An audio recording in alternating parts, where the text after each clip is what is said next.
देख रहे हो गाइस कितना खतरनाक इधर बारिश हो रहा है। हम बारिश में जा रहे हैं कीचड़ में कीचड़ कीचड़ करके। देख सकते हो भाई कितना कीचड़ कीचड़ है भाई। ये बहुत हार्ड है यार इधर। अभी आगे तो हमने इतना बड़ा सांप देख लिया कि भाई आप सोच नहीं सकते हो भाई, बहुत लंबा और बहुत बड़ा भी था। और यहाँ पर मेरा दोस्त बोल रहा है मेरी एक रील बना दे। देख लो वो उधर खड़ा है, ये बोलता है मेरी रील बना दे साला।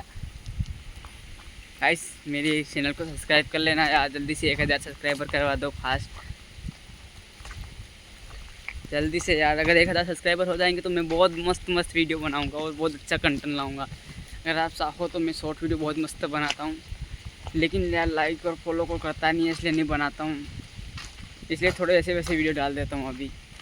अगर इस वीडियो पे सपोर्ट मिलता है तो मैं आगे बहुत ख़तरनाक वीडियो बनाऊँगा। देख लिखना, डायलॉग करना सीख रहा हूँ भाई।